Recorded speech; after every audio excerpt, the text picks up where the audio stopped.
عامر جیسے ہی اپنی بہن کے گھر داخل ہوا، وہ دیکھ کر یہ حیران رہ گیا کہ اس کی بہن زمین پر بیٹھی اپنی آپ کو بچا رہی تھی اور رو رہی تھی اور چیخ رہی تھی، اور اس کی ساس کے ہاتھ میں ایک ڈنڈا تھا جو کہ اس کو مسلسل مار رہی تھی، اور وہ اپنے بچاؤ کے لیے زور زور سے چلا رہی تھی کہ میں بے قصور ہوں، میں نے کچھ نہیں کیا۔ یہ دیکھ کر عامر کی آنکھیں پھٹی کی پھٹی رہ گئی۔ دوستو، اگر آپ یہ کہانی سننا چاہتے ہیں تو میرے ساتھ رہیے گا۔ آئیے کہانی کی طرف چلتے ہیں۔ بسم اللہ الرحمن الرحیم۔ السلام علیکم۔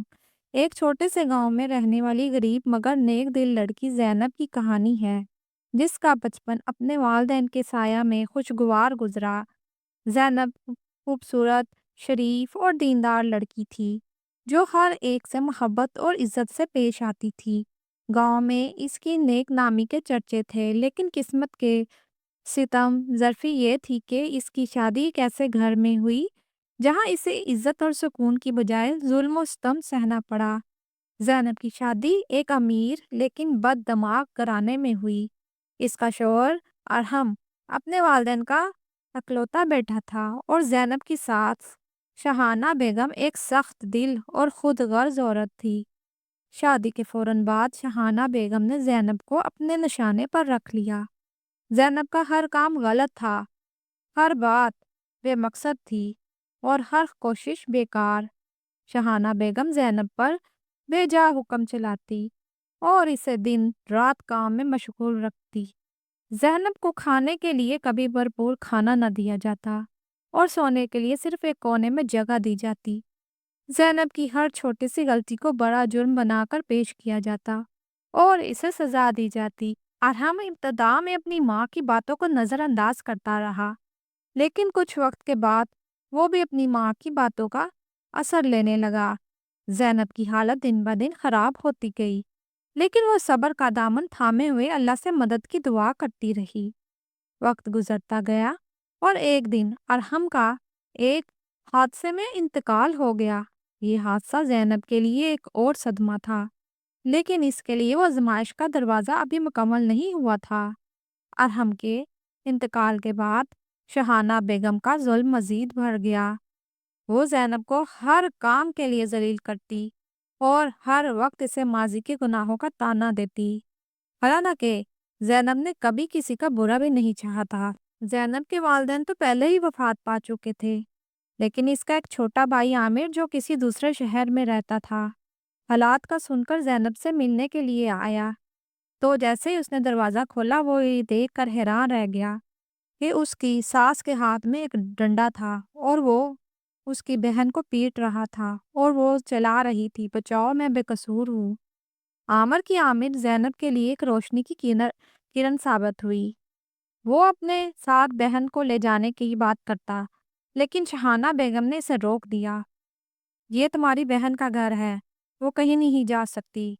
شاہانہ بیگم نے عامر کو دھمکی دی۔ دراصل وہ اسے نوکرانی بنا کر رکھنا چاہتی تھی۔ زینب کو اب روزانہ نہ صرف گھر کے تمام کام کرنے پڑتے، بلکہ شاہانہ بیگم اسے کئی بار بے بنیاد الزامات کے تحت مارتی پیٹتی بھی۔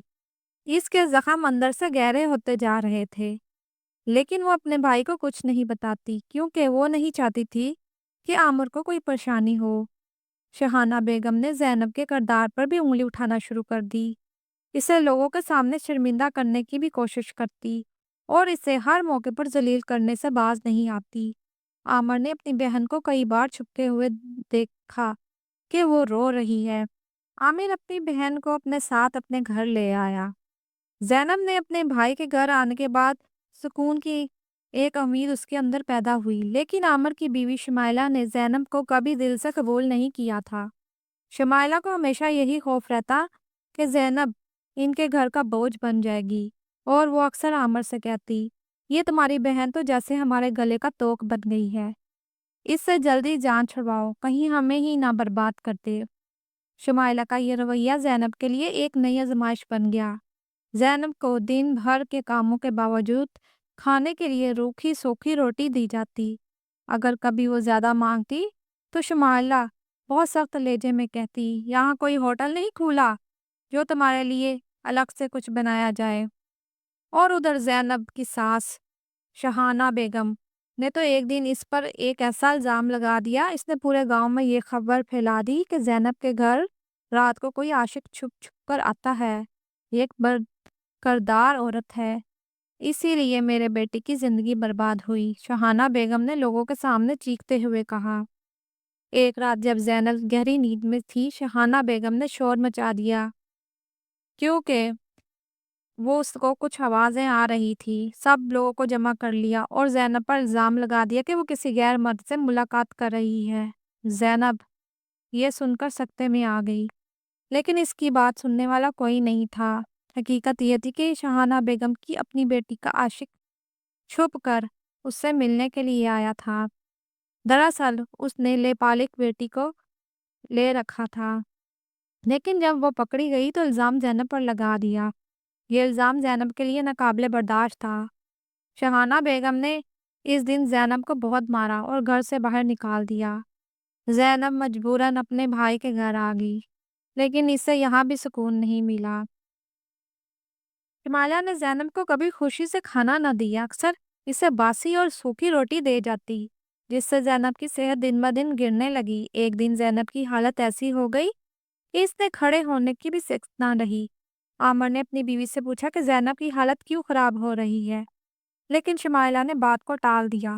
ایک رات عامر نے دیکھا کہ کمرے سے کوئی آہستہ آہستہ آوازیں آ رہی ہیں۔ وہ شک میں پڑ گیا، لیکن اگلے دن خاموش رہا۔ دوسری رات پھر ایسے کچھ ہلچل محسوس ہوئی، لیکن اس نے صبر کیا۔ تیسری رات اس نے کمرے میں جا کر روشنی کی تو حیرت سے دیکھا کہ زینب ایک کونے میں چھپ کر سوکھی روٹی کھا رہی ہے۔ عامر نے غصے میں آ کر کہا، زینب یہ کیا کر رہی ہو؟ یہ کیا ہمارے گھر کا کھانا چھپ کر کھانے کی ضرورت ہے؟ زینب کی آنکھوں میں آنسو آ گئے۔ وہ ہچکچاتے ہوئے بولی، بھائی مجھے معاف کر دو، مجھے رات کو بھوک لگتی ہے، لیکن بھابھی کبھی پیٹ بھر کے کھانے نہیں دیتی۔ عامر نے زینب کی بات سن کر پوچھا، زینب تم نے ہمیں پہلے کیوں نہیں بتایا؟ زینب نے لرزتے ہوئے کہا، بھائی میں آپ کو کیسے بتاتی؟ میں امید سے ہوں، میرا شوہر مر گیا تھا اور وہ کہتا تھا سب کو وہ خود بتائے گا کہ تم ماں بننے والی ہو، لیکن وقت نے مجھے اکیلا کر دیا۔ یہ سن کر عامر حیران رہ گیا۔ زینب کی حالت اور اس کی باتوں نے اس کے دل کو چیر کر رکھ دیا تھا۔ زینب نے روتے ہوئے مزید کہا، بھابھی مجھے روکھی سوکھی روٹی دیتی ہیں اور رات کو بھوک لگتی ہے تو میں یہ کھانے کے لیے آتی ہوں۔ زینب نے ایک اور راز کھولا، بھائی وہ جو میری ساس نے مجھ پر جھوٹا الزام لگایا تھا کہ میرا کوئی عاشق آتا ہے، وہ سب جھوٹ تھا۔ وہ میری نند کا عاشق تھا جو رات کو آیا تھا۔ جب میں جا گئی تھی تو وہ چھپ گئی اور مجھ پر الزام لگا دیا۔ میں سچ بولنا چاہا لیکن کسی نے میری بات ہی نہ سنی۔ عامر کی آنکھوں میں پچھتاوا اور دل میں گہرے دکھ تھے۔ وہ خود کو الزام دے رہا تھا کہ اس نے اپنی بہن زینب پر شک کیا، حالانکہ وہ تو ہمیشہ سچ بولتی رہی تھی۔ وہ سمجھ چکا تھا کہ اس کی بہن نے کبھی بھی کسی کا نقصان نہیں چاہا اور جو کچھ بھی ہوا ہے وہ صرف اس کی ساس اور بھابھی کے ظلم کا نتیجہ تھا۔ وہ اپنے آپ کو ملامت کرتے ہوئے کمرے میں چلا گیا اور زینب کو دیکھنے کے بعد اس کا دل بھر آیا۔ وہ چاہتا تھا کہ اس کی بہن نے کتنی تکلیفیں سہی ہیں، وہ ابھی تک اس ظلم کے سائے میں زندگی گزار رہی تھی۔ اسی دوران شمائلہ یعنی عامر کی بیوی کمرے میں آئی اور اس نے زینب کو غصے سے گھورا۔ تم یہ سمجھتے ہو کہ تمہاری یہ بہن ہمیشہ ہمارے ساتھ رہے گی؟ شمائلہ نے طنزیہ انداز میں کہا، اگر تم اسے یہاں رکھنا چاہتے ہو تو تمہاری مرضی، لیکن میں اسے برداشت نہیں کر سکتی۔ زینب کی حالت پہلے ہی بہت زیادہ خراب تھی اور اب شمائلہ کا یہ رویہ اس کے دل پر مزید بوجھ ڈال رہا تھا۔ وہ جانتی تھی کہ اس کی موجودگی یہاں ایک اور تنازع کی صورت اختیار کر سکتی ہے۔ وہ یہ نہیں چاہتی تھی کہ اس کی بھائی اور بھابھی کے درمیان لڑائی ہو اور اس کے گھر میں مزید انتشار پیدا ہو۔ عامر نے جب اپنی بیوی کو اس انداز میں بات کرتے دیکھا تو اس کا دل بکھر گیا۔ وہ چاہتا تھا کہ اس کے گھر میں اگر کوئی رہنا چاہتا ہے تو وہ اس کی بہن، اور اس کے لیے وہ اپنی بیوی کے رویے کو نظر انداز کرنا ضروری تھا۔ عامر نے سختی سے کہا، یہ میری بہن کا بھی گھر ہے، شمائلہ تم دونوں کو سمجھنا ہوگا۔ اگر تم یہاں رہنا چاہتی ہو تو اسے بھی جتنا عزت دے سکتی ہو دو، اور اگر تم نے اس کے ساتھ نہ دیا